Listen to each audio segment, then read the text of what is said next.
pour cette partie qui va parler entre autres de comment est défini le Raspberry, à quoi il sert réellement pour ce projet, je vais utiliser ce qui est disponible sur le wiki dans la rubrique architecture, des petits slides qui ont pu être réalisés pour vraiment comprendre ce qui se passe et à quoi il sert.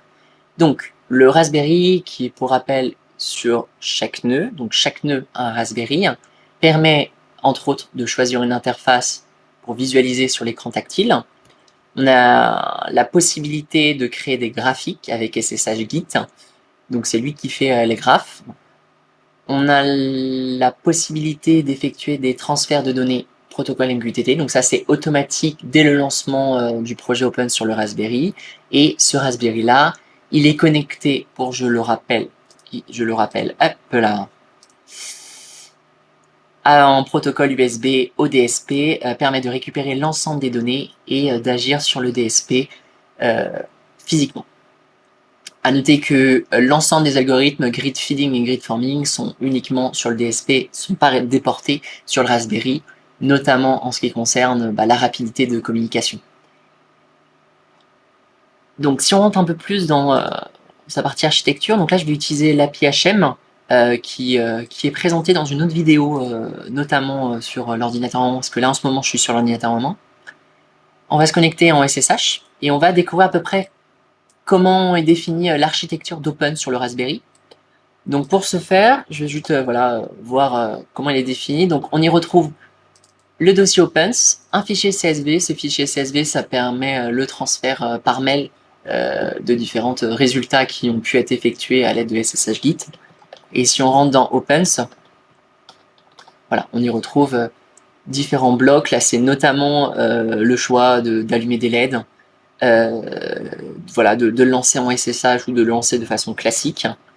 Ensuite, si on rentre un peu plus dedans, on y retrouve voilà, les différentes librairies utilisées, notamment MQTT, pour communiquer avec le DSP, des librairies d'Opens, Horde of Maman, qui permet voilà, de contrôler notamment d'agir sur le contrôle de cette interface quand on appuie sur calibration.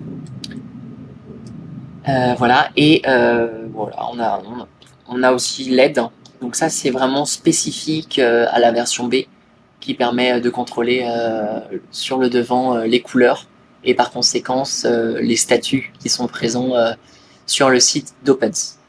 Alors à noter qu'il y a quelque chose de très important, c'est que l'ensemble des codes qui sont sur l'ensemble sur les différents nœuds du projet Opens, ce sont exactement les mêmes ligne par ligne. Vraiment, c'est la même chose. Sur la manière de comment il est défini, en réalité, c'est que au moment de l'installation du Raspberry, du nœud plus largement, c'est qu'on va définir une adresse IP bien définie, fixe, à l'aide du routeur. Et c'est grâce à ça qu'on va pouvoir définir s'il s'agit d'une version B, s'il s'agit d'une version A, et quel est son numéro. Et en fonction de ça, il va pouvoir, en fin de compte, générer automatiquement ses propres abonnements au protocole MQTT et voilà, de réaliser ces différentes communications, notamment avec le DSP, parce que c'est pas les mêmes codes de DSP entre les versions A et les versions B. Et donc tout est automatisé. Donc ça, c'est vraiment important. Comme ça, au moins, quand on réalise un transfert sur l'ensemble des nœuds, en fin de compte, c'est exactement le même code et on n'a aucun problème. Voilà. Ça, c'était un détail quand même assez important à signaler.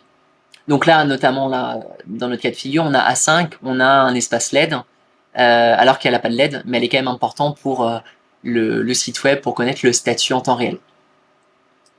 Voilà. On va retrouver sur le guide public également les fichiers qui sont mis à disposition. Donc là, si je vais sur le Git, ici, dans la partie branche, ici, on va avoir une branche qui est totalement dédiée avec les différents documents qu'on récupère. Donc il y a une sauvegarde sur ces différents éléments. Alors maintenant, je vais vous parler également des possibilités que le Raspberry possède. Donc c'est qu'il est connecté par Internet, donc en filaire, et il a la possibilité qu'on lui connecte une clé USB ou une souris, etc. En façade, on a un port USB pour faciliter l'interaction. Il y a un dernier élément aussi qui peut être pratique à savoir, donc là je suis sur le nœud du Raspberry, c'est l'ensemble des variables qui peuvent être exploitées à travers le DSP, qui sera compris aussi par le Raspberry et tout ça, et qui sera récupérable sur le chronographe. Donc là on y retrouve voilà l'ensemble des définitions possibles, donc là on y retrouve idle state, calibre sensor, etc. Donc le chemin c'est celui-ci, taf. Donc c'est dans OMP opens avec un S et ensuite def v2.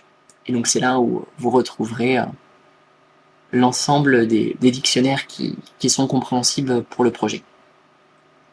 Voilà, c'est tout. Je pense que j'ai pas besoin de rentrer un peu plus dans les détails. Je pense que ça va être au fur et à mesure que vous allez comprendre les différentes briques qui sont mises à disposition et que voilà, c'est en testant que vous verrez le potentiel du projet Opens.